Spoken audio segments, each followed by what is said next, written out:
Bonjour à toutes et tous, c'est Céline, kinésithérapeute près de Lille. Bienvenue dans ce nouvel épisode de Kinécast de la Fédé, la communauté dynamique et innovante des kinésithérapeutes. Chaque semaine, vous découvrirez les témoignages, les conseils et les astuces de kinés passionnés et engagés sur des sujets qui vous interpellent dans votre pratique et aussi sur l'actualité. Ensemble et avec la Fédé, bougeons les lignes de la kinésithérapie. Bonne écoute!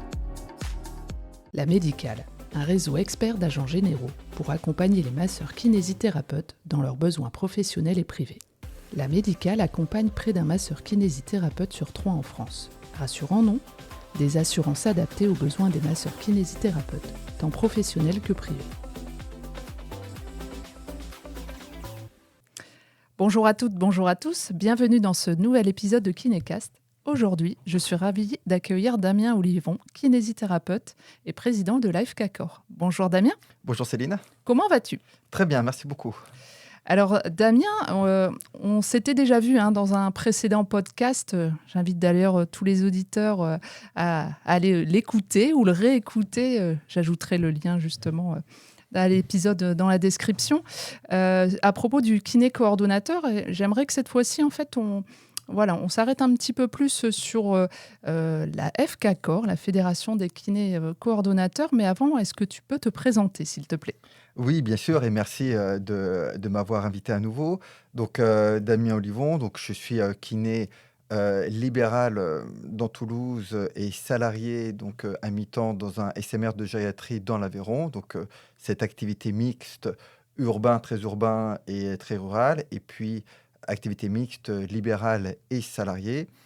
Et je suis élu à la FFMKR au niveau national avec comme délégation le grand âge, le maintien de l'autonomie et la promotion du kinésithérapeute coordonnateur. Et je suis par ailleurs, depuis 2023, lorsqu'on a créé la Fédération des kinésithérapeutes coordonnateurs, j'en suis le président. Alors, comment tu en es venu justement dans ton parcours professionnel à t'intéresser à la coordination ? Alors, en fait, c'est venu il y a quand même quelques années. C'est venu depuis 2018-2019 avec la création de parcours. À l'époque, on avait les parcours pas RPA ou le Prado, etc. Et on voyait bien que le système de santé était en train d'évoluer de plus en plus vers la coordination. D'ailleurs, les médecins généralistes s'y sont beaucoup mis. On parle beaucoup de parcours et de parcours de soins. Et déjà à l'époque, je me disais, mais peut-être qu'il faudrait aussi coordonner un peu plus au niveau de la rééducation, voire même jusqu'à maintenant créer carrément un parcours de rééducation et de réadaptation. Et donc l'idée du kiné coordonnateur est apparue vers 2018-2019, puis on a eu l'épidémie du Covid, avec, et on s'en souvient tous, je pense, le confinement des établissements, et que les kinésithérapeutes ne pouvaient plus intervenir, en particulier en EHPAD. Et on a pu observer, à l'époque, la FMKR a fait une enquête, où on avait pu observer que les patients des kinésithérapeutes, durant le premier confinement, avaient beaucoup perdu d'indépendance fonctionnelle et typiquement avaient besoin d'une aide supplémentaire. Celui qui marchait avec une canne marchait ensuite avec 2 cannes. Celui qui marchait avec un rollator marchait avec un déambulateur 4 patins. Mais aussi que un patient sur 3 des kinésithérapeutes avait besoin d'une aide humaine pour se lever d'une chaise pour un transfert assis debout avant le confinement. Et à la sortie du confinement, c'était 2 sur 3. C'est-à-dire qu'on voit qu'on avait très fortement augmenté la charge de travail des soignants, alors même qu'on manque de soignants et que les soignants sont déjà fortement exposés à de la pénibilité. Donc c'était à la fois délétère pour les résidents, délétère pour les soignants. C'est là qu'on a beaucoup travaillé pour que la situation ne se reproduise pas. Et d'ailleurs, au 2e confinement, les kinésithérapeutes ont pu, grâce à cela, continuer à intervenir puisqu'on avait pu alerter le ministère sur ce point. Il restait à formaliser cette coordination qui devient nécessaire. Et c'est ainsi qu'en 2023, on a créé la Fédération des kinésithérapeutes coordonnateurs. Alors justement, pourquoi vous avez voulu structurer justement ce rôle de kiné coordonnateur ? Alors, on a voulu le structurer pour déjà définir ce que c'était, qu'on parle tous de la même chose, ce que c'est, ce que ça n'est pas. et donc poser un cadre. Ce cadre-là qui a été posé par la Fédération des kinécos en définissant le métier de kinésithérapeute coordonnateur et ensuite de le faire connaître, de lui donner de la visibilité. Alors à la fois de le faire connaître auprès de la profession, de le faire connaître auprès des établissements, en particulier des EHPAD et des HAD, de l'hospitalisation à domicile, je pense qu'on en reparlera, et le faire connaître auprès des institutionnels et des politiques. Donc, c'était pouvoir donner de la visibilité. Pour cela, il fallait créer une fédération, ce qui est un statut associatif qui va permettre de fédérer l'ensemble des kinésithérapeutes qui sont intéressés, qui va permettre aussi d'avoir cette force de travail avec le conseil d'administration qui travaille sur ce sujet et qui va être un interlocuteur privilégié des institutionnels, des autres fédérations aussi. Par exemple, on travaille beaucoup avec la FAMCO, la Fédération des médecins coordonnateurs. Et j'en profite pour saluer Dr Xavier Gervais. Et de pouvoir aussi, au niveau ministériel, montrer que nous sommes structurés et donc évidemment porter cela. Donc à la fois, la fédération a pour mission de le porter au niveau du terrain et de le porter au niveau national. Par qui et quand a été créée la FK Corp? Alors, la FK Corp a été créée en octobre 2023 sur la volonté de la FFMKR, la Fédération française des masseurs kinésithérapeutes, pour permettre à l'ensemble de la profession, sous cette association qui n'est pas un syndicat, de pouvoir se regrouper et de pouvoir porter ce message-là. Donc la FK Corp a bien pour mission d'intégrer l'ensemble des kinésithérapeutes qui exercent déjà en tant que coordonnateur ou l'ensemble des kinésithérapeutes qui y sont intéressés, quel que soit leur statut salarié ou libéral, et quels que soient les domaines où ils vont exercer le métier de kinésithérapeute coordonnateur. Et la FK Corp a cette mission, je disais, donc d'éviter la confusion des genres, et en particulier par rapport à d'autres rééducateurs ou des réadaptateurs. Donc je pense aux autres rééducateurs, les psychomotriciens, ou les orthophonistes, ou les réadaptateurs, les ergothérapeutes, par exemple. Et puis d'autres professionnels de l'activité physique adaptée, mais qui ne sont pas des professionnels de la rééducation et de leur adaptation. Je pense aux enseignants en activité physique adaptée, pour pouvoir bien quand même structurer la place de chacun et donc structurer aussi certainement cette coordination et ces interventions entre parcours de soins, parcours de rééducation, parcours de santé. Alors, tu nous en as déjà évoqué quelques-unes, mais quelles sont ces missions, quels sont ces objectifs de la FK Corp? Alors, l'objectif de FK Corp, comme je le disais, c'était d'abord, avant tout, de définir le métier. Et donc, le métier de kinésithérapeute coordonnateur, on peut le définir de manière relativement simple, qui il va être le professionnel qui va coordonner l'ensemble des rééducateurs et des réadaptateurs pour coordonner le parcours de rééducation. Il le fait selon la structure, si elle existe, en binôme avec le médecin coordonnateur, qui lui sera plutôt le coordonnateur du parcours de soins. Et il va aussi, le kinéco, faire le lien transversal avec les aidants, que ce soit les aidants naturels. On pense en particulier aux seniors à domicile, mais on peut penser à la HAD, les patients en HAD qui sont à domicile avec les aidants naturels, et les aidants professionnels, donc les infirmiers, les aides-soignantes, pour prévenir leurs troubles musculo-squelettiques, leur pénibilité. Et on sait que les troubles musculo-squelettiques impactent aussi sur les risques psychosociaux. Et aussi pour peut-être les sensibiliser à se positionner comme valorisateur des capacités. C'est-à-dire que l'aide-soignante, elle se sentira certainement valorisée de pouvoir solliciter les capacités de la personne plutôt que de faire à sa place. Donc c'est vraiment proposer et pousser un système gagnant-gagnant.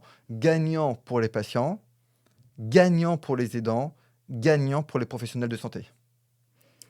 Est-ce qu'il y a d'autres objectifs, justement, à la FK Corp? Alors oui, donc aujourd'hui, on pousse beaucoup donc, ce nouveau métier dans les EHPAD et dans les HAD, et en particulier les HAD qui déposent la mention réadaptation. Euh, Et on va ensuite certainement s'intéresser au déploiement du Kinéco dans les RAC, donc les programmes de réhabilitation améliorée après chirurgie.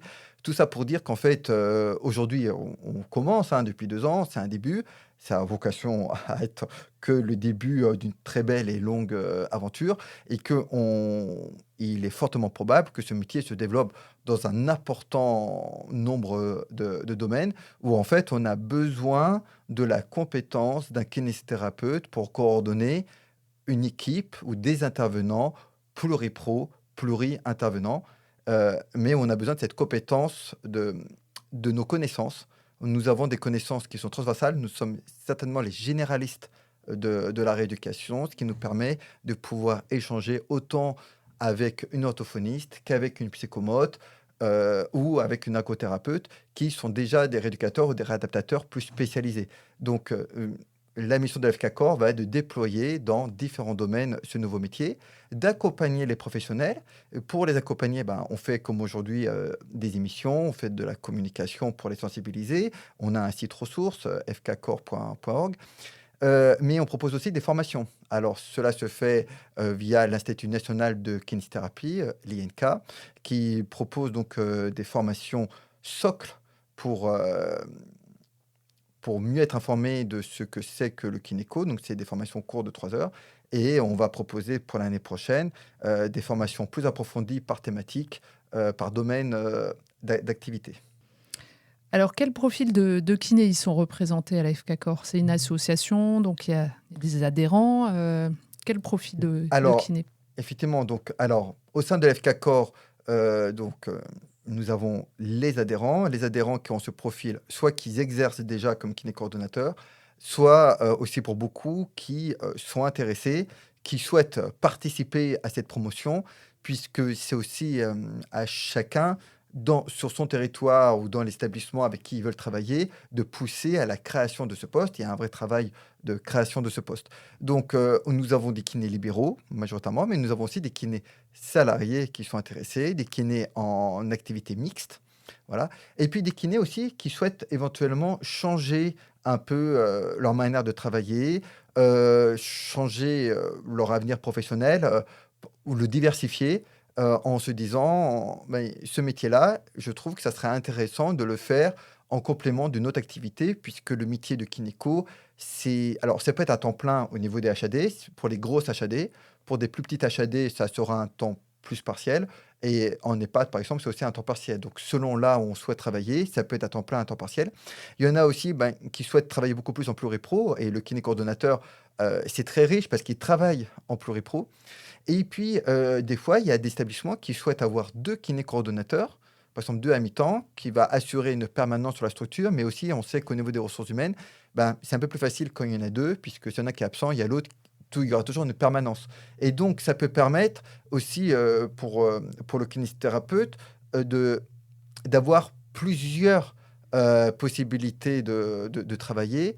Et on sait aujourd'hui qu'il y a beaucoup d'appétence des professionnels à avoir plusieurs expériences professionnelles. Et donc, en fait, il n'y a pas besoin de vouloir un exercice exclusif. Beaucoup d'établissements vont proposer cette richesse qui est de garder à temps partiel une activité de kiné traitant et pouvoir avoir à temps partiel une activité de coordonnateur. Donc, il faut vraiment voir ça comme quelque chose qui se complète. Et d'ailleurs, c'est aussi intéressant de pouvoir travailler aussi comme kiné traitant pour garder une main sur le terrain. Donc, en fait, ça va certainement pour l'ensemble des professionnels qui sont en train aussi, on en connaît beaucoup, de se réinterroger sur l'activité professionnelle, qui peuvent aussi avoir des fois des frustrations sur la rémunération ou sur le fait d'avoir la pression depuis des années, un peu une lassitude de travail. Et souvent, les kinésithérapeutes qui nous contactent, qui ont envie de se remotiver en investissant un nouveau champ de compétences. Alors, comment fait-on pour adhérer à la FK Corps? Alors pour adhérer, c'est très simple. Il y a le site internet fkcore.org avec un bouton, avec un onglet pour adhérer. Et ça se fait via ensuite le site Helloasso. La cotisation à l'année est à 40 euros. Et donc pour les libéraux, cela peut passer en frais professionnels. Euh, et aussi pour nous suivre, donc nous sommes maintenant beaucoup présents sur les réseaux sociaux, avec un compte LinkedIn par exemple.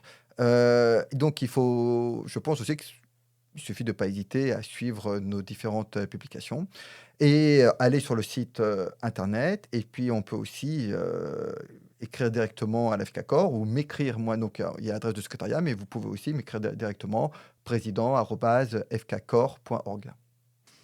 Alors, quels sont les avantages pour les kinés coordonnateurs, justement, d'adhérer à la FKCOR?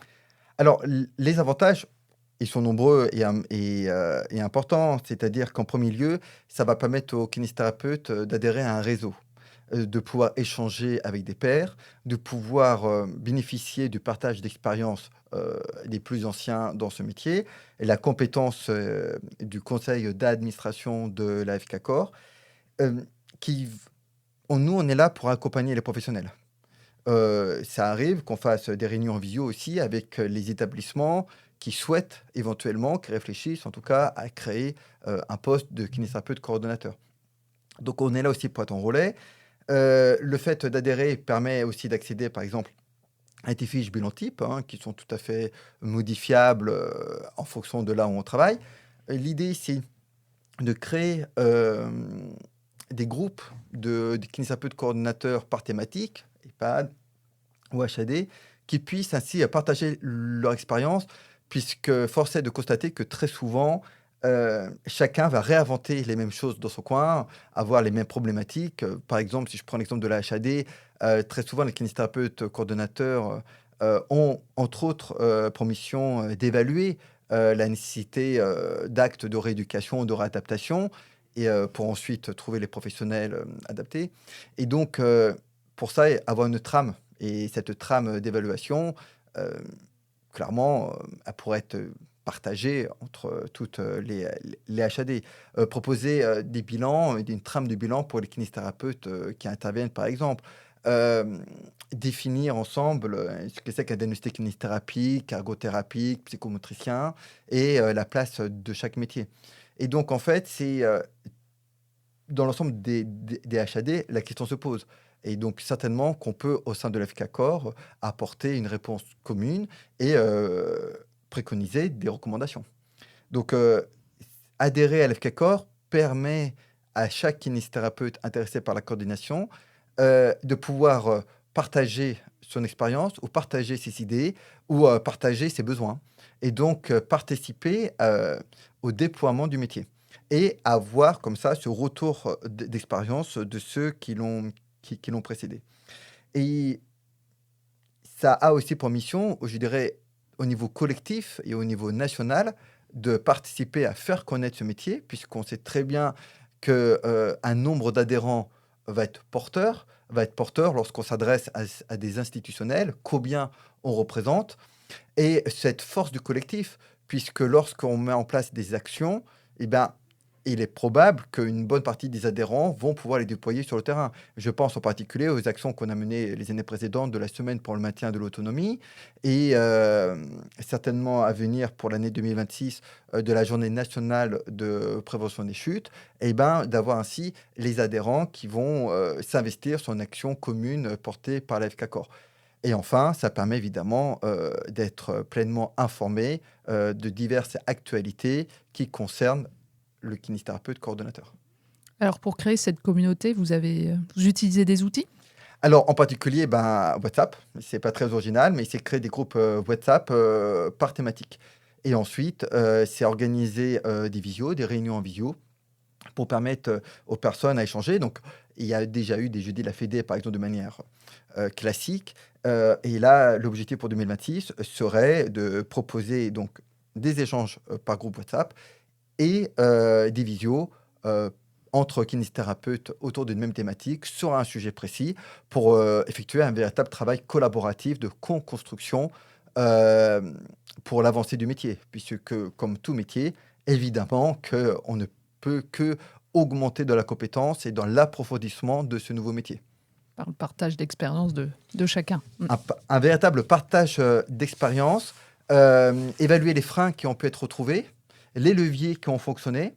Par exemple, une question qui revient de manière récurrente, c'est le financement, ou c'est le temps nécessaire pour chaque mission. Et donc, comment on évalue le temps nécessaire pour chaque mission, le financement qui peut être nécessaire qui va avec, peut-être aussi répondre à des appels à projets qui permettent d'obtenir aussi des financements. Aussi, qu'est-ce qui relève réellement du métier et qu'est-ce qui pourrait être un glissement de tâches. Donc là aussi, c'est important parce que, comme pour toute création d'un nouveau métier, et les médecins coordonnateurs sont passés là avant nous, qui étaient, si un périmètre n'est pas bien compris, un périmètre de métier pas bien compris ou pas bien défini, il est facile que ça soit à géométrie très variable. Et ça, c'est quelque chose qui nous paraît un peu dangereux.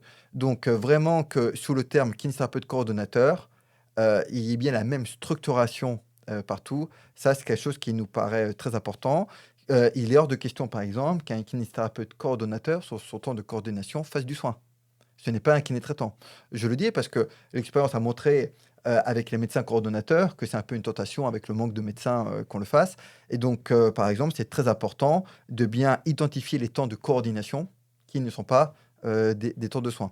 Et ça, c'est un sujet qui revient régulièrement puisque, par exemple, les soignants, eux, ne font pas forcément cette différence au premier abord. Par exemple aussi, parfois, il peut y avoir cet amalgame au sein des exercices coordonnés, par exemple aussi des MSP ou des CPTS. Effectivement, parce que on m'a aussi régulièrement interpellé sur être kinéco de MSP. Non, ce n'est pas le métier de kinésithérapeute coordonnateur. Dans les MSP, par exemple, ce sont des coordinateurs de MSP et tout le monde peut être coordinateur de MSP. Il n'y a pas besoin d'être kinésithérapeute.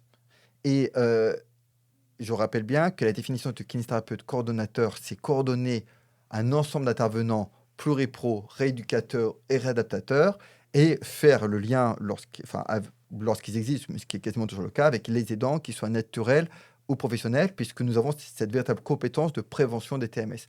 Ce n'est pas la même chose que coordonner une MSP ou une CPTS, qui est un métier de coordinateur à part entière, mais peu importe le métier. Et d'ailleurs, on va souvent, par exemple, dans les MSP, ce sont des infirmières, on ne dit pas que c'est des infirmières coordinatrices. Ce sont des coordinateurs de MSP.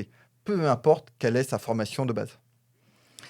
Alors, on va parler peut-être du rôle plus spécifique du kiné coordonnateur en EHPAD.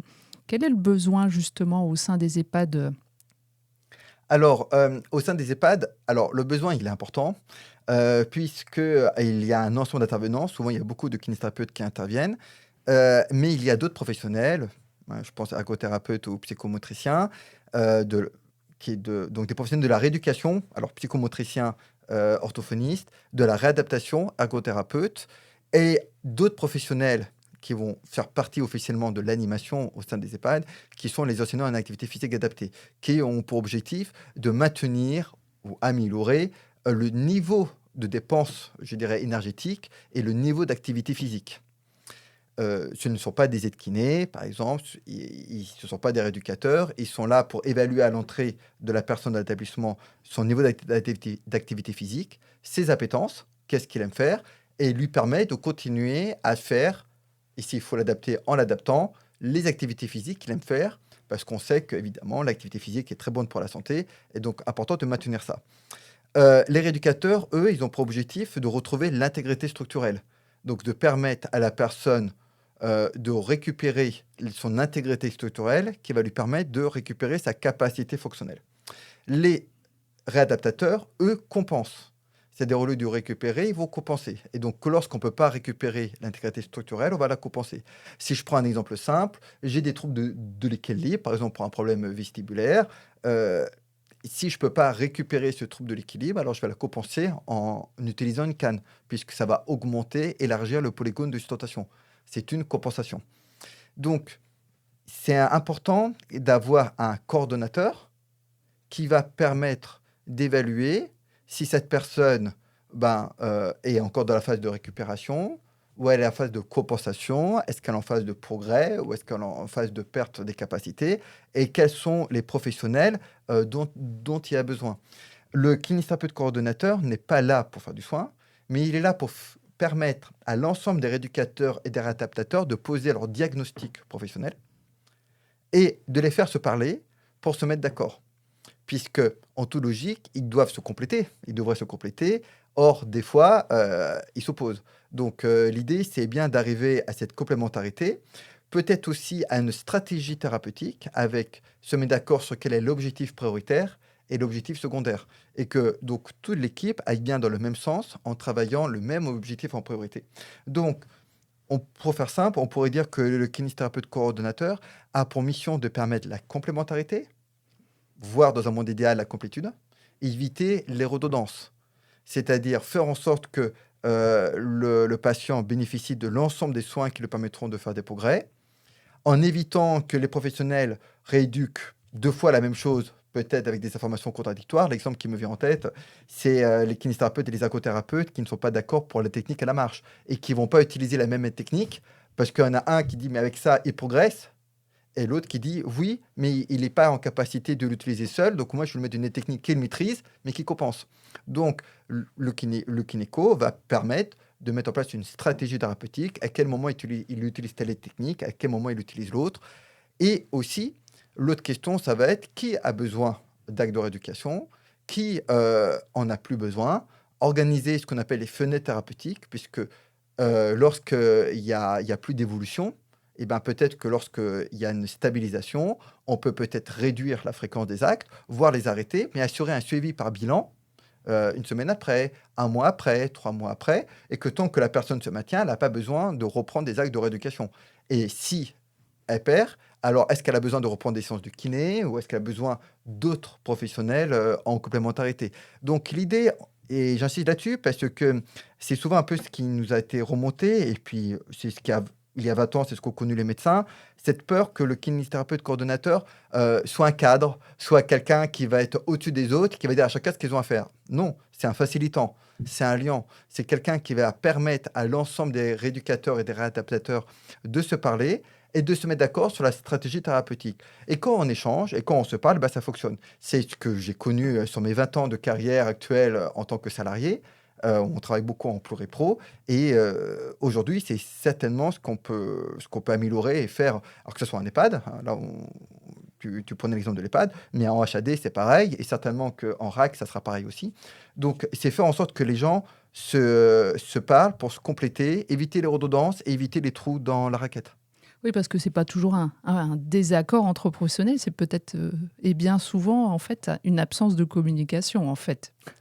Qui interviennent parfois à différents moments, en fait, ou un manque de transmission aussi. Alors, c'est vrai que très souvent, on ne se croise pas, par exemple. Donc là, ça va être amené à se croiser, peut-être à avoir des temps d'échange et qui soient indemnisés. Et ça, j'insiste, on ne demande à personne de faire du bénévolat. On a une obligation de traçabilité, donc c'est aussi veiller à cette traçabilité, mais le kinésithérapeute coordonnateur, eh ben, très souvent, il va faciliter le travail. Déjà, l'accès, là, si on est en EHPAD ou en CHAD, hein, l'accès au logiciel métier, proposer des fiches bilan et en fonction des demandes des kinésithérapeutes, pouvoir l'adapter ou proposer différents bilans. Peut-être faire une sensibilisation au diagnostic kinésithérapeutique. C'est quelque chose qui nous paraît très important de mettre en valeur le diagnostic kinésithérapeutique. Puis c'est la vraie plus-value de notre métier, c'est le côté ingénierie qui est ce diagnostic, pour rappel, qui est la différence entre ce que le patient peut faire, ce qu'il veut faire. Ce qu'il peut, c'est la synthèse du bilan qui le dit. Ce qu'il veut faire, c'est son projet. Et donc, le diagnostic kiné, c'est cette problématique gestuelle, la différence entre ce qu'il peut et ce qu'il veut faire. Et donc, en fait, le kinéco, il va être là pour améliorer cette traçabilité. Donc déjà, chacun qui va intervenir va savoir quel a été le diagnostic de l'autre, et puis ensuite le contenu des séances, mais de manière très simple, en quelques mots, puisque l'idée c'est bien que ça prenne pas trop de temps, puisque je rappelle que la traçabilité se fait sur le temps de la séance, hein. On ne demande pas aux gens de faire du bénévolat en plus, mais que très souvent, le kiné ou l'ergo, etc., vous dire ouais, mais ça fait 2 fois que je mets en place cette technique, elle n'est pas utilisée.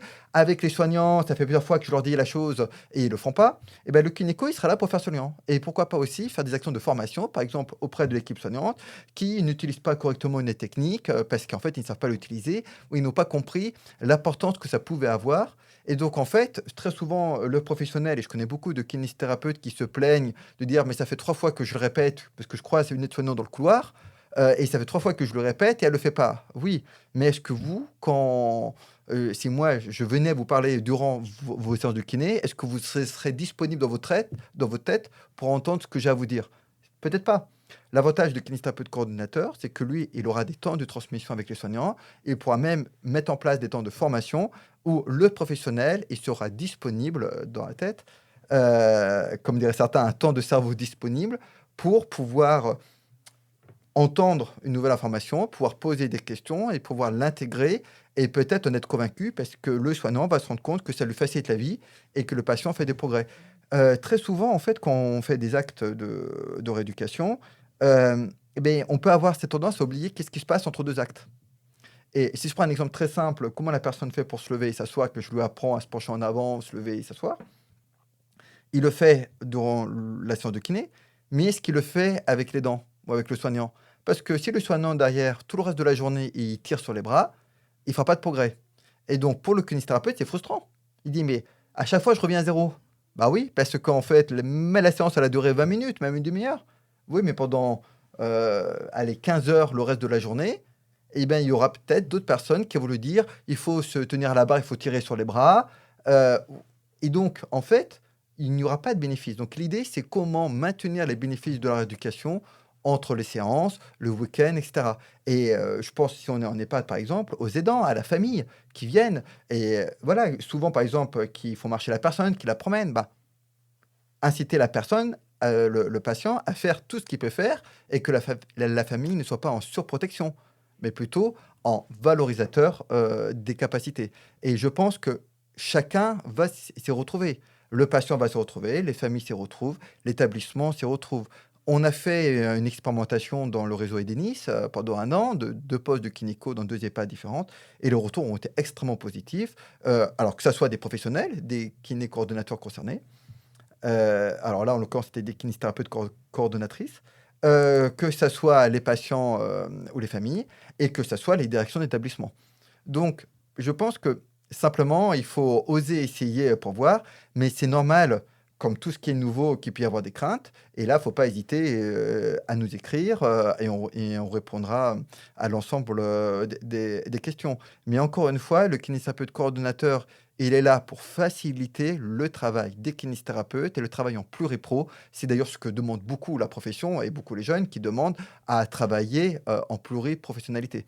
Et donc le kinésithérapeute coordonnateur, ça va être le moyen de travailler plus facilement, de communiquer plus facilement, et plus efficacement avec l'ensemble des autres professions, qu'elles soient de rééducation réadaptation, qu'elle soit soignante ou y compris au niveau de la direction. Je pense par exemple à l'organisation des soins, l'organisation des plannings, parce que je crois qu'on a tous vécu ça, qu'on va voir le patient et puis il y a la toilette, ou il y avait une animation auquel il était absolument y aller, on n'était pas informé, ou il est au PASA dans le secteur fermé, on n'était pas informé et qui impacte notre organisation. Donc le kinésithérapeute coordonnateur va être facilitant sur l'ensemble de ces domaines. Un sujet qui concerne notamment les EHPAD, c'est le sujet de la dotation globale. Alors justement, est-ce que ça impacte le kiné coordonnateur? Alors effectivement, parce que le passage en dotation globale, et d'ailleurs il y a eu un kinécast sur le sujet, fait que c'est l'EHPAD qui va rémunérer le professionnel libéral qui intervient, kinésithérapeute ou médecin d'ailleurs. Et on voit bien que ça modifie profondément les pratiques, puisque des EHPAD se plaignent de ne pas avoir les financements suffisants, de vouloir réduire les dépenses, etc. Alors juste un petit focus, sans refaire le kinécast auquel il faudra se référer. Mais le financement des EHPAD se fait via le pathos. Et donc, c'est ce qu'on appelle la coupe pathos, qui permet d'avoir de la rémunération pour les actes de rééducation, l'ensemble des rééducateurs. Mais quel que soit le métier, kinésithérapeute, ergothérapeute, psychomotricien, orthophoniste, tout ça va être sur le même budget. Aujourd'hui, c'est surtout les kinésithérapeutes qui vont amener des points à ce pathos.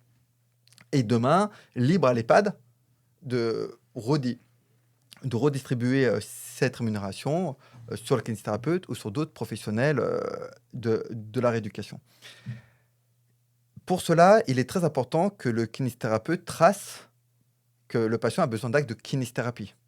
Monter, descendre l'escalier, ça peut être fait par un assistant à pas ou par un aide-soignant. Par contre, réapproprier l'espace antérieur, effectuer du renforcement musculaire en excentrique des muscles antigravitaires, travailler la longueur et la hauteur du pas, travailler l'équilibre dynamique, intrinsèque et extrinsèque. Tout ça, c'est ce que l'on peut faire, mais ce n'est pas ce qu'on écrit. Et donc, c'est important aussi d'apprendre à tracer réellement ce que l'on fait. Alors évidemment, il faut le faire. Et donc, pour ça, il faut savoir l'évaluer. Et là, je renverrai sur un bilan maintenant très connu et très utile, qui est l'Ikimog, qui a été fait par l'équipe de Dijon, qui va permettre d'avoir des actes de rééducation qui soient beaucoup plus précis. Et donc, c'est vraiment important que le kinésithérapeute effectue de la kinésithérapie et trace ce qu'il fait. Et s'il trace réellement ce qu'il fait et qu'il justifie ainsi que c'est un acte de kinésithérapie, il n'y aura pas de souci pour qu'ensuite ce financement retourne au kinésithérapeute. Mais s'il met marche dans le couloir ou monter descendre de l'escalier, il ne faudra pas s'étonner si on peut considérer que d'autres professionnels, voire même des aidants, puissent le faire. Donc, c'est une problématique qu'on a avec les EHPAD de dotation globale, qui doivent, et c'est normal, pouvoir mieux gérer cette enveloppe qui est fermée, et donc au kinésithérapeute de mieux tracer ce qu'il fait.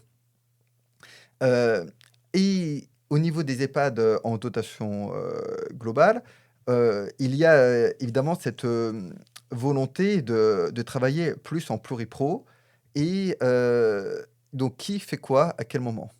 Donc pour ça, on a travaillé avec le CNP de gériatrie qui a déposé une saisine auprès de l'HAS pour obtenir des recommandations sur la complémentarité des métiers en EHPAD. Donc on ne sait pas encore si cette saisine sera validée par l'HAS, on l'espère, parce que là, il y a un véritable travail à faire sur qui fait quoi en EHPAD. Et évidemment, le véritable sujet est en dotation globale, puisque ce qu'on peut observer dans certains groupes, malheureusement, c'est qu'on cherche à réduire le temps de kinésithérapie. Alors, si c'est au bénéfice d'autres éducateurs, ça peut encore se questionner, on peut échanger. Si c'est simplement pour faire des économies, c'est un scandale sanitaire. Donc pour ça, on travaille avec des fédérations, on a travaillé avec le groupe Edinis, on est en train de travailler avec la Fondation Partage et Vie, et on espère pouvoir travailler avec d'autres fondations. Et sur l'organisation des soins, par exemple, ce qu'on propose, c'est une annexe au contrat type d'exercice en EHPAD pour que le kinésithérapeute puisse, s'il est intéressé, avoir une rémunération au forfait horaire plutôt qu'à l'acte. Voilà. Donc, ça peut permettre aussi d'améliorer l'organisation des soins. On voit bien qu'avec les EHPAD en dotation globale, mais c'est la même chose qu'avec les HAD, la traçabilité est extrêmement importante pour justifier les dépenses. Et d'ailleurs, avec les HAD, depuis qu'on a cette nouvelle convention qui a été négociée avec la FNEAD, où les actes ont été très nettement revalorisés, ce qui va avec, c'est d'améliorer la traçabilité. Donc, le bilan et le diagnostic kinésithérapique. Donc, je crois que le système de santé, il est en train de profondément changer et on peut ne pas être d'accord, en fait, mais ce n'est pas la question, parce qu'il change. La question, c'est est-ce qu'on souhaite qu'il change avec nous ou sans nous? Quand le système a commencé à changer, c'est allé très, très vite. Alors, il faut savoir qu'avant, il y a quelques années, il n'y avait que 20% des EHPAD qui pouvaient être en dotation globale. Puis, il y a eu une réforme juridique qui a permis que tous les EHPAD qui demandaient la dotation globale puissent y passer. Mais maintenant, c'est même l'inverse, c'est que on sent qu'il y a une poussée institutionnelle ou politique pour que les EHPAD passent, si ce n'est pas toutes, presque toutes, en dotation globale, alors que ce n'était pas forcément une volonté de leur part. Mais peut-être qu'elles ne sont pas totalement le choix. Donc, ce système-là, ce n'est pas nous qui l'avons décidé. La question, c'est est-ce qu'on est pragmatique et qu'on essaye d'être à l'intérieur pour pouvoir, en étant à l'intérieur, continuer à permettre aux patients de bénéficier de soins de kinésithérapie et de rééducation et de réadaptation dont ils ont besoin, ou est-ce qu'on ne veut pas y être? Et dans ce cas-là, ça sera géré, je dirais, par des non-professionnels de santé qui ne font aucune distinction entre l'ensemble des professionnels et qui disent, de toute façon, qu'il ait un enseignant à pas, qu'il ait un psychomote, qu'il ait un ergo, peu importe, de toute façon, il aura quelqu'un, voire même il aura de l'occupationnel. Donc, je pense que la question, c'est pas est-ce qu'on est d'accord avec ce système, c'est que c'est un fait, qu'est-ce qu'on fait avec celui-là, comment on peut s'assurer que les kinésithérapeutes et l'ensemble des rééducateurs ne soient pas une espèce en voie de disparition dans les établissements. Donc là, on a posé le sujet au sein des EHPAD. Maintenant, quel est le rôle du kinéco en HAD et HADR? Alors, on a travaillé avec la Fédération nationale, des HAD, de l'hospitalisation à domicile, pour, travailler sur cette, fiche métier de kinéco en HAD et d'ailleurs la très bonne nouvelle, c'est que donc ça a été validé, hein, au niveau, national, de la FNEAD, et donc c'est, déployé ainsi, on peut espérer à terme toutes les HAD, un kinésithérapeute coordonnateur qui va coordonner là aussi l'ensemble des rééducateurs et des réadaptateurs.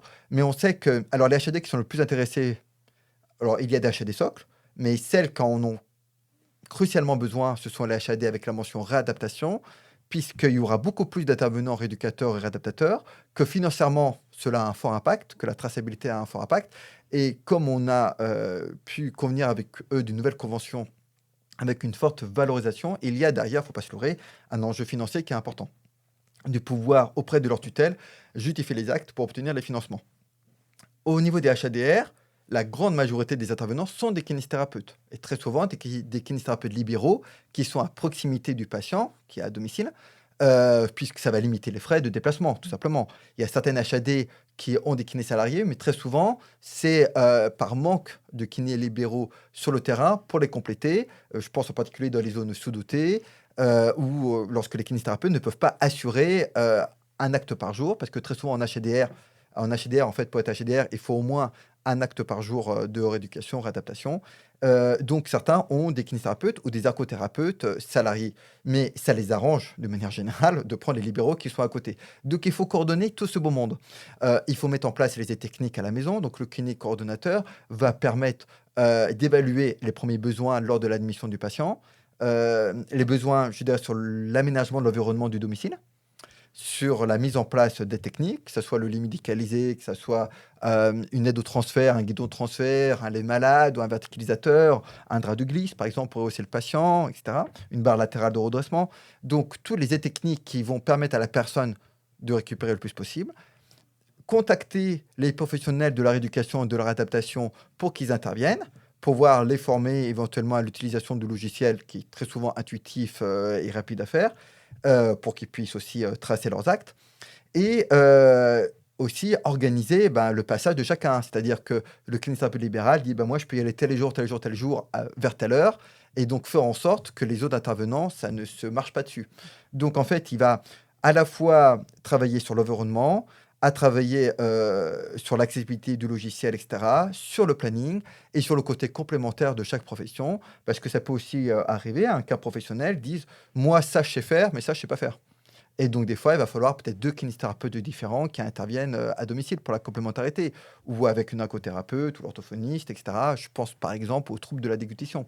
Donc, l'idée, c'est cela. Et puis, je rappelle quand même qu'en HADR, hein, en général, la durée de séjour, c'est 1 mois. Et donc aussi, c'est préparer la sortie de l'HADR. Donc, il y a plusieurs possibilités, hein. On a les HADR qui vont, pour certains patients, se situer avant une hospitalisation, souvent en SMR, donc en service de soins médicaux réadaptatifs, ou qui vont être au contraire à la sortie du SMR pour que la personne puisse sortir plus tôt de l'hospitalisation, de l'hôpital. Alors, à domicile, ça reste quand même le milieu hospitalier, avant ensuite d'aller en libéral. Donc, peut-être aussi que les kinésithérapeutes coordonnateurs seront très sensibles à ce côté. Mais j'ai tout intérêt à prendre un kinésithérapeute de proximité parce qu'au bout d'un mois, je sais que grosso modo, au bout d'un mois, il va sortir de la HADR et il va falloir qu'il continue les actes de rééducation en libéral. Hein, quand on sort de HAD, on n'a pas fini la rééducation. Donc, si ça peut être aussi le même intervenant en libéral, tout cela sera plus facile. Alors justement, tu as parlé déjà un peu, mais quels sont les bénéfices, que ce soit pour le patient, mais aussi pour les professionnels libéraux, d'avoir intégré un kiné coordonnateur? Mais, pour le patient, c'est clairement une valorisation de ses capacités. C'est avoir la chance d'avoir un professionnel qui va faire une première évaluation, mais qui va demander aux autres professionnels de faire cette évaluation des capacités de la personne.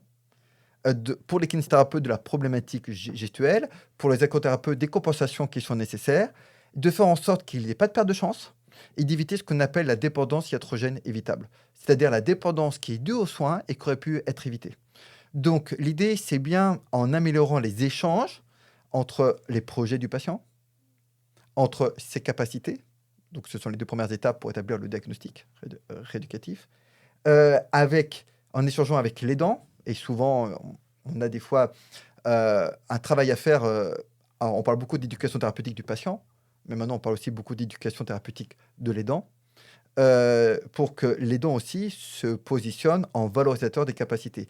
Et donc, ce qui a gagné, c'est certainement une complémentarité. Lever les ambiguïtés et des fois, tout à l'heure, tu parlais de la communication où chacun a un peu son prisme et ses idées, préconçues. Et moi-même qui ai un statut, libéral et salarié, j'entends beaucoup ces idées préconçues, les salariés, qui disent que les libéraux ne pensent qu'au fric et les libéraux qui disent que les salariés passent leur temps à boire le café. Donc, c'est intéressant d'être un peu des 2 côtés, de la barrière et je crois que réellement, on est plus riche en pluripro et de chacun apporte son regard qui permet d'avoir certainement une vision à 360 degrés ou en 3 dimensions, alors que chacun, on ne peut pas seul avoir une vision complète et encore une fois, comment le patient va vivre en dehors des actes de rééducation, comment il va faire pour maintenir les capacités qu'il a acquis durant la séance. Comment les dents vont être en relais, comment on aménage l'environnement et le kinésithérapeute coordonnateur, il va permettre le maintien de ses acquis entre les séances. Plus globalement, est-ce qu'il y a un statut officiel du kiné coordonnateur? Alors pas encore, ça fait que 2 ans que nous avons créé ce métier. Juste à titre de comparaison, hein, les IDEC, les infirmières coordinatrices, je crois que tous ceux qui interviennent en EHPAD ou en HAD, les connaissent. Il faut savoir que ce métier, il a 20 ans et il a été reconnu en septembre de cette année, en septembre 2025. Donc on voit bien que des fois la reconnaissance officielle peut être très, très longue. Aujourd'hui, officiellement, il n'y a pas de statut, il n'y a pas un diplôme officiel, de kinésithérapeute coordonnateur. Nous, ce qu'on demande, à la fédération, parce qu'on tient quand même qu'il y ait ces compétences, c'est avoir une expérience, dans le domaine, et on encourage les kinésithérapeutes coordonnateurs, on les encourage fortement, dans les 3 ans qui suivent leur prise de poste, d'avoir un diplôme universitaire.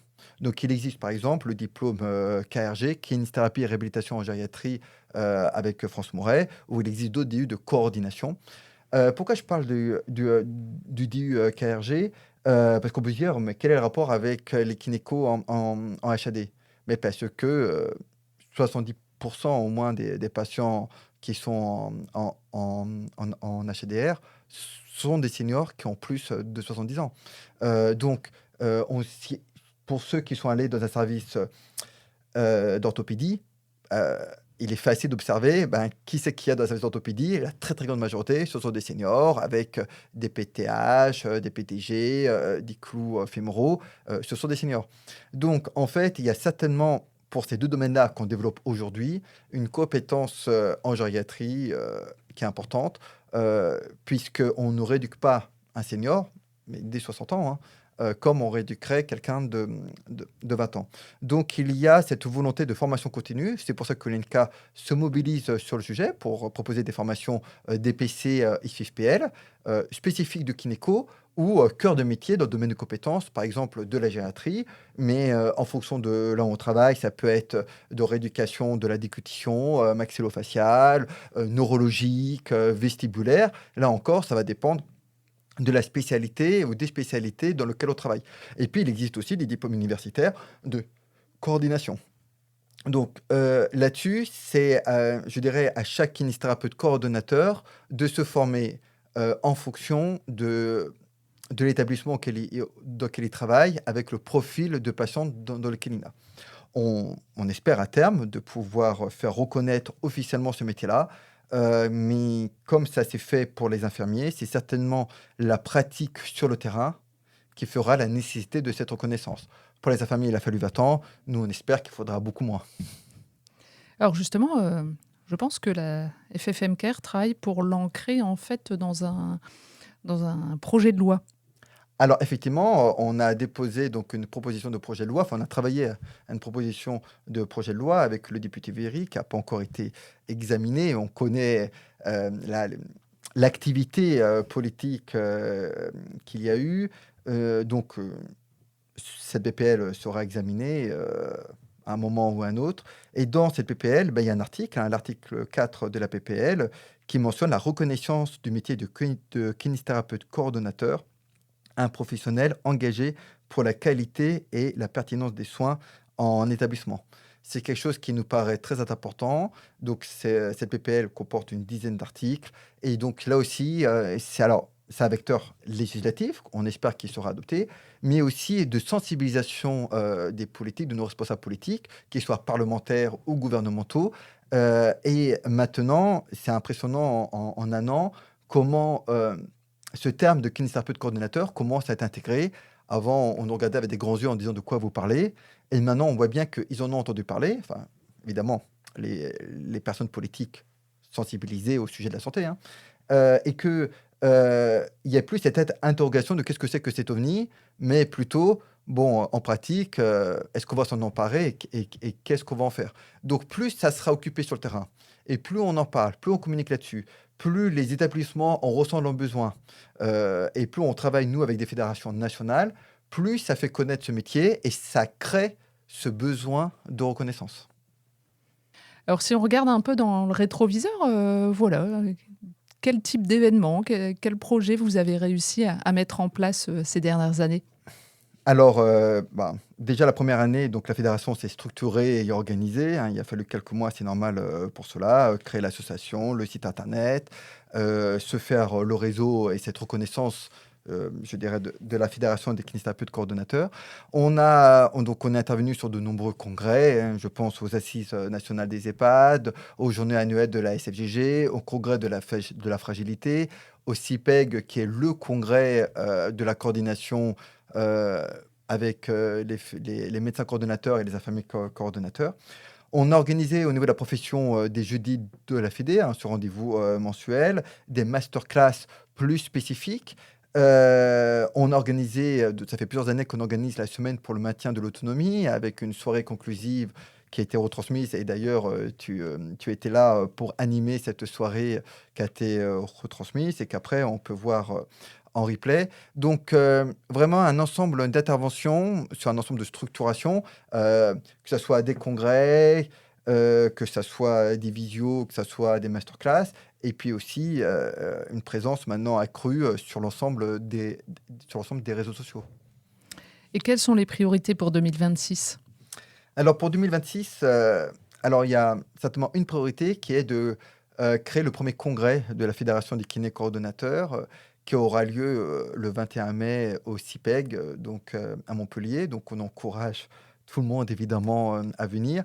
C'est important puisque, ça va permettre de mieux faire connaître donc, le métier de kinésithérapeute coordonnateur et de le faire connaître en pluripro puisqu'à ce congrès est très pluripro, avec beaucoup de médecins, d'infirmiers, un ensemble de soignants, mais aussi, beaucoup de professeurs, en médecine qui vont permettre de voir cette nécessité-là. Donc là, ce congrès de l'FK-Corps va permettre d'ancrer sur le terrain, le kinésithérapeute, coordonnateur. On a mis au point avec 2025, avec le groupe Edenis, l'annexe au contrat type. L'idée en 2026, c'est de la présenter à l'ensemble, des fédérations, d'EHPAD qui sont aujourd'hui qui cherchent une solution pour, répondre à leurs problèmes budgétaires et donc, montrer qu'on peut avec la même enveloppe, financière, on n'est pas obligé de mettre des kinésithérapeutes à la porte, loin de là, mais les rassurer, avec, cette annexe, hein, qui, elle, respecte la loi, contrairement à ce qu'ils font. J'en profite pour rappeler qu'un contrat team n'est pas modifiable et on ne peut pas, le résilier de manière unilatérale puisque c'est le patient qui fait appel au kinésithérapeute. Là, on vient de conclure fin 2025 avec, la Fédération nationale des HAD cette fiche métier type de kinéco et donc pour 2026, c'est faire vivre ce métier de kinéco auprès des HAD et veiller à cette harmonisation des missions puisqu'aujourd'hui, c'est normal encore, hein, tous les kinécos n'ont pas forcément les mêmes missions. Donc là, ça va être travailler sur cette harmonisation, des missions. Et puis, continuer à déployer ICOP avec, l'EHU Ilse-Edge de Toulouse. Donc, je rappelle que l'EHU Ilse-Edge de Toulouse est, l'établissement collaborateur de l'OMS pour le déploiement du programme ICOP, le bien vieillir, d'une manière, générale. Et nous, on pense à la Fédération des kinésithérapeutes coordonnateurs que, cette prévention, évidemment, plus elle arrive tôt, plus elle est efficace. Donc, officiellement, le programme ECOP commence dès 60 ans, mais on pourrait même imaginer que ça commence avant, et que là aussi, il va y avoir certainement des parcours de soins et des parcours de rééducation à mettre en place.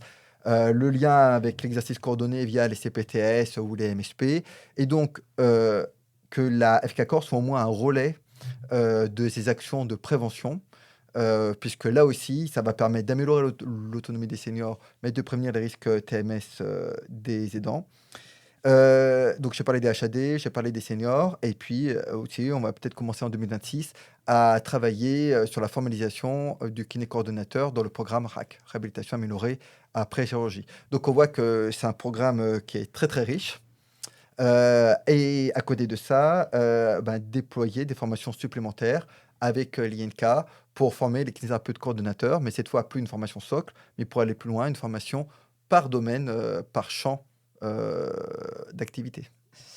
Alors, je vais faire une petite aparté, ou une grande aparté. Kinécast est partenaire de la FK-Corps. Voilà, on a participé sous l'invitation de la SFGG justement aux journées annuelles de la SFGG. On a eu l'occasion justement d'interviewer plusieurs membres et intervenants. Vous retrouverez d'ailleurs leur podcast dans les semaines qui vont suivre. Est-ce que la FK-Corps pense aussi participer à d'autres congrès durant cette année 2026? Oui, bien sûr. Alors, on intervient au congrès du CIPEG. Alors, on a notre propre congrès de la FK-Corps, mais on va aussi intervenir dans les sessions plénières du CIPEG. On va intervenir au congrès de la fragilité à Toulouse, qui est le grand rendez-vous international sur la prévention de la fragilité. C'est pour ça que tout à l'heure, je parlais d'AECOP. On va intervenir à nouveau aux journées annuelles de la SFGG. L'idée serait aussi de participer à ce projet de journée nationale de prévention des chutes. Euh, Cela irait dans la droite ligne de la semaine du matin de l'autonomie qu'on organisait jusqu'à maintenant. Et ça sera l'occasion de montrer la compétence et l'implication des kinésithérapeutes dans le plan anti-chute qui a été créé en 2022 par le gouvernement. Et c'est important de montrer que les kinésithérapeutes sont des acteurs de santé publique, sont investis dans les programmes de santé publique et donc sont investis dans le plan anti-chute. Et puis, on va aussi participer à d'autres congrès. Je pense en particulier au congrès organisé par la FNACPA, qui est une fédération nationale d'établissements alors médico-sociaux, donc en particulier EHPAD, mais aussi des masses ou des femmes, donc hébergeant des personnes en situation de handicap, et aussi et des établissements d'aide à la personne, les auxiliaires de vie. Et donc, on va participer à ces congrès qui s'appellent congrès H3 et handicap, qui ont lieu un peu dans toute la France. Donc ce sera l'occasion de venir rencontrer la FK-Corps et Tout à toi fait. personnellement. Tout à fait, puisqu'on aura un stand, on sera présent toute la journée. Donc, si ce congrès a lieu dans votre ville, n'hésitez pas à venir nous rencontrer. Donc voilà, on voit bien, hein, il y a différents moyens de venir se renseigner de par le site internet, les réseaux sociaux, la présence sur les congrès. Donc je pense que l'année 2026 va être encore très, très active et très dynamique. On continue. Alors Damien, on arrive à la fin de notre échange. Est-ce que tu aurais un dernier mot à partager? Contactez-nous. Donc, président@fkcorps.org. Allez voir le site de la Fédération des kinés coordonnateurs, fkcorps.org. Et vraiment, je pense que c'est important de s'intéresser à ces nouveaux métiers qui apparaissent. Donc, on est là pour répondre à vos questions. On est absolument disponible pour vous. Il y a toute l'équipe de l'FK-Corps qui se mobilise pour accompagner la profession dans ce nouveau métier. Et nous sommes convaincus que c'est important que la profession se mobilise maintenant. C'est maintenant qu'on a besoin. Dans 2 ans, ça sera trop tard. Et que si les kinésithérapeutes ne se positionnent pas dans la coordination, ça sera d'autres professionnels qui le feront. Nous, on pense que c'est important d'avoir cette compétence transversale des métiers pour permettre à chaque autre métier de travailler de la complémentarité. Donc, aux kinésithérapeutes de s'investir et de montrer qu'ils ont cette appétence pour la coordination. Et on peut, nous, être là pour répondre à toutes vos questions, aussi bien à long terme qu'à court terme, de manière très pratico-pratique, pour lever les interrogations ou les freins. Et puis, on vous invite donc à nous suivre sur les réseaux sociaux. Et puis, pour les autres visios qu'on va organiser, par exemple, ou les autres émissions que l'on pourrait enregistrer. Merci beaucoup Damien. Merci à toi, Céline. À bientôt. Au revoir. Au revoir. Merci de nous avoir écoutés. On espère que cet épisode vous a plu. Si c'est le cas, je vous invite à laisser un avis sur votre plateforme d'écoute préférée et à partager l'épisode autour de vous. N'hésitez pas également à nous dire quel sujet vous aimeriez que l'on aborde dans les prochains épisodes et quels invités vous souhaiteriez écouter. Pour ça, dites-le nous en commentaire. N'oubliez pas de nous suivre sur les réseaux sociaux et de visiter le site web de la FFMKR pour rester informé des dernières actualités et des événements à venir. Votre soutien et votre engagement sont essentiels pour faire avancer notre profession. La Médicale, un réseau expert d'agents généraux pour accompagner les masseurs kinésithérapeutes dans leurs besoins professionnels et privés. La Médicale accompagne près d'un masseur kinésithérapeute sur 3 en France. Rassurant non, des assurances adaptées aux besoins des masseurs kinésithérapeutes, tant professionnels que privés.